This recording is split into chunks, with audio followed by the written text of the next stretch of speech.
এটাও শুনতেছি আমি প্রেগনেন্ট, আমার নাকি বাচ্চা হয়, বাট আমি তো বিয়েই এখনো করিনি। সো হ্যালো বন্ধুরা, আজকের এই ভিডিওতে সরাসরি লাইভ ভিডিও দেখতে পারবেন। মিষ্টি জান্নাতের ইন্টারভিউ নেওয়া হয়েছিল। ইন্টারভিউ কিন্তু মিষ্টি জান্নাতকে জিজ্ঞাসা করা হয়েছিল যে আপনি সাকিবের তৃতীয় নাম্বার বউ। তিনি কিন্তু বারবার জবাবে বলতেছেন যে এটা সাসপেন্ড থাকুক, অর্থাৎ সাসপেন্ড থাকুক। তিনি কিন্তু নিজে মুখে বলতে চাচ্ছে না। তাকে জিজ্ঞেস করা হয়েছিল, তিনি কিন্তু বলে দিয়েছেন সরাসরি যে এটা সাকিবের সাথে বসে সাকিব আর আমি জানিয়ে দেব, অর্থাৎ তিনি কিন্তু তার মুখ থেকে জানাইতে চাইতেছে না। এবং তিনি কিন্তু এই কথাও বলছে যে তিনি নাকি প্রেগনেন্ট, অনেকেই বলছে। তো বন্ধুরা, আজকের এই ভিডিওটি দেখলে আপনারা অবশ্যই খোলাখুলি একদম বুঝতে পারবেন যে তার কথার ইঙ্গিতে কি বোঝা যাচ্ছে এবং তিনি কি বোঝাতে চাইছে। তো বন্ধুরা, তাই ধৈর্য সহকারে ভিডিওটি দেখার অনুরোধ রইল, তাহলে আপনারা বুঝতে পারবেন। তো চলুন বন্ধুরা, মিষ্টি জান্নাতের কিছু এটাও কথা শুনতেছি আপনাদের আমি শুনিয়ে প্রেগনেন্ট, দেই। আমার নাকি বাচ্চা হয়, বাট আমি তো বিয়েই এখনো করিনি। আমি এতটুকু ক্লিয়ারিফাই করবো, রিলেশন কার সাথে আছে কি নাই সেটা বলি নাই, বাট আমার কিন্তু এখনো বিয়ে হয় নাই, এটাও আমি বলেছি। বলবো না, সাসপেন্স থাকুক। তার যদি আমার যদি বলার থেকে সাকিব আর আমি একসাথে পাশাপাশি আসবো, বা সাকিব ভাইকে জিজ্ঞেস করেন, সে বলতে পারবে। এই যে সাকিবও ডাক্তার খুঁজছে, আমিও ডাক্তার, আমি কিন্তু বলি নাই।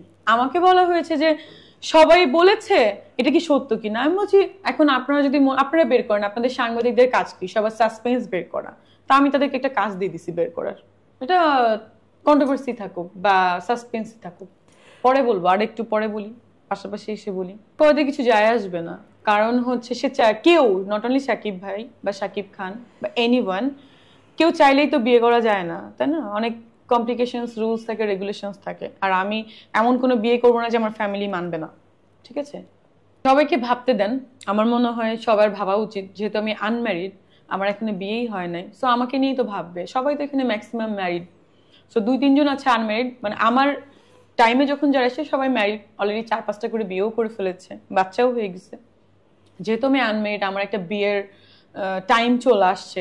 আসলে তো বিয়ের কোনো টাইম হয় না, যে কোনো টাইমে বিয়ে হতে পারে। 10 বছরেও বিয়ে হয়, আবার 50 বছরেও বিয়ে হয়, 100 বছরেও মানে সরি টু সে দ্যাট হতে পারে। তো বাট নর্মাল একটা এজ এর মধ্যে আমি আছি, এখন আমার বিয়ে করা প্রয়োজন, বা মানুষ ফিল করছে, আমার ফ্যামিলিও ফিল করছে। তো ওই ক্ষেত্রে তাদের ফিল করতে দেন। তারা যদি আমাকে সাকিবের বউ বলে শান্তি পায়, পেতে দেন। আর সাকিবের বউ আমি কিনা বা হব কিনা, এটাও তো আমি কখনো বলি নাই, সাসপেন্সই থাকুক। বাট আমার আমার যতটুকু ধারণা, আমি চাইলে আমার ফ্যামিলি চাইবে না যে আমি তার বউ হোক, মনে হয় না। আবার একটা কথা আমি বলেছি যে ভালো লাগলে আমি বিয়ে করতেই পারি, ফ্যামিলি তো সংসার করবে না, আমি করব। তো ওটা সাসপেন্সই থাকুক, কয়দিন পর